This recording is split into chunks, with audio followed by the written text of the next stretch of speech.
Hello, Ryan here, aka Mac, and welcome. So today I wanted to go over what my most anticipated features of 3.3 are. These are what I'm most excited for when 3.3 drops, and probably going to be mostly what I get up to. So at number 10 is the Hurston clothing collection. Now this is starting the list off as it's not something that we necessarily need, but the more clothing customizing options that we do have, the more unique that we can all look.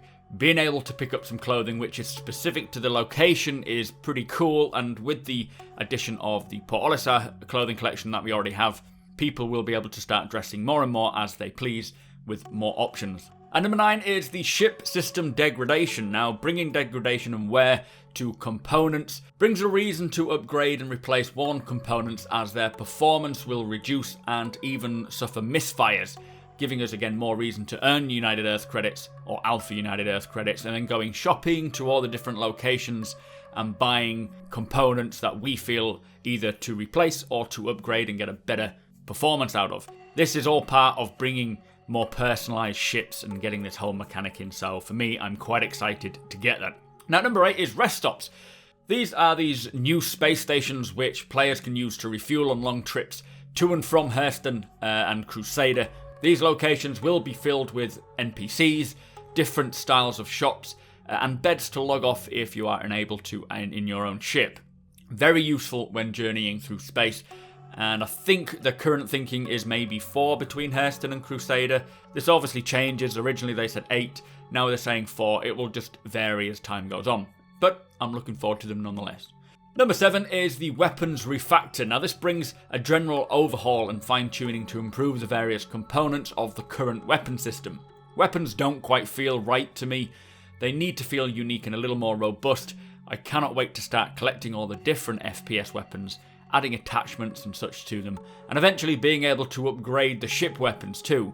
Having the weapons more balanced and accurate means that we can have more in-depth experiences while fighting AI or fighting each other, adding to the game as a whole. And number 6 is the no-fly zones. Now this is actually something I feel will change the feel of the game and the missions specifically for the better. Although I think this is more directed to how we will enter and exit Hurston and Lorville, for example. It also ties into if a mission requires you to go and explore a wrecked planet side and maybe recover a black box. Like what we have at the moment, adding a no-fly zone to the location will change the dynamics of the mission completely, so needing to land and proceed on foot or via a land vehicle creates a whole new, unique section to the mission. Approaching on foot at night with the worry of AI attacking us, and eventually weather variations and planetside creatures posing a threat as well, makes a simple mission that we currently have extremely immersive and requires a lot more thinking and teamwork, which I think will just change the dynamics of missions as we know them for much better. Now, number 5 is Lorville. This landing location of Lorville is going to be the first major city landing location of Star Citizen's persistent universe. It will eventually comprise of multiple districts featuring various shops, NPCs, missions and mission givers, and a new transit system. I also expect this to be the first location that players will be able to buy and rent either ships or housing. Lorville will be an incredible sight, and I fully intend to do a tour of the city in videos and on streams when we first get it. It is going to be exciting getting inside those walls and checking it out for the first time. Now, number 4 is FPS AI combat. This one, I feel very much like no-fly zones, will change how missions feel completely. Currently, the planetside missions pose very little threat other than bumping into another player and potentially having to have it out with them. The chance that as you approach a wreck or a mission that there could be a squad of NPCs or pirates or mercs waiting to fire at you makes the mission more tense, and again requires more proper planning and teamwork and ensuring that you have the right clothing, the right suits, weapons, and being stocked up with ammo. So instead of it just being a simple go to A, pick up box, and then travel to B, it will be more go to A, get attacked to A, fight your way through, get the box, and then go to B. Not too much difference, but enough to make it worthwhile. Now at number 3 is this new VoIP and FOIP feature. Mostly VoIP. VoIP is cool, the face over IP is very cool, but being able to actually speak to one another, especially proximity based, is going to change how we play Star Citizen completely. This feature opens up the option for more in-depth multi-crew, teamwork scenarios, and just pretty cool scenarios. Along with head tracking and the face over IP, it's going to be a pretty solid feature which I really cannot wait to try out. I can just imagine being a captain on a bridge, hearing all your crewmates chattering away or heading planetside and engaging in an FPS battle against the AI, communicating with your org mates over the comms channel. This again will be one of those things that changes the way that the game feels completely, and I'm so much looking forward to checking it out. Now at number 2, Hurston. This is to be the very first fully realised landable planet in the persistent universe. We have moons, so we have the 3 moons around Crusader.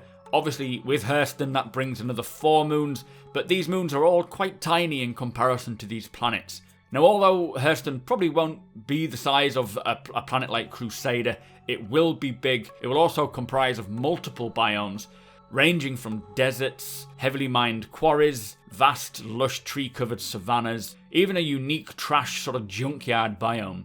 Hurston will be filled with lots of points of interest, outposts, and the PU's first main city landing zone of Lawville. Obviously, over time we can expect to see more habitats like maybe villages, towns, other settlements. There even appears to be some strange junkyard bar. I'm looking forward to finding that one. But it is to be a celebratory point when we get the first planet in, and I for one will be heading there ASAP, checking it out and checking out all the different locations. Very excited for that one. Now, I'm pretty sure you can all guess what is at number 1 on my list. It is object container streaming. This is one of the most pivotal pieces of tech needed to help realise Star Citizen as a whole universe. No longer restricted by the physical memory of your PC, being able to stream in new environments, locations and ships seamlessly without loading screens. It will also be one of the biggest performance wins, as graphics memory will no longer be overloaded, including having servers with up to, hopefully, potentially 200 people until server meshing comes in. But without object container streaming, Star Citizen cannot progress any further. Many people know it is riding on this, and from the look of the roadmap, it's coming along extremely well.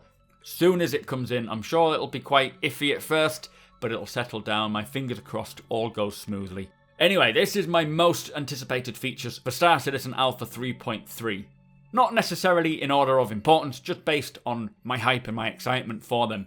Please do comment below with what you're most looking forward to and why. Thank you so much for watching. If you do like the video, do me a favour and hit that thumbs up, please.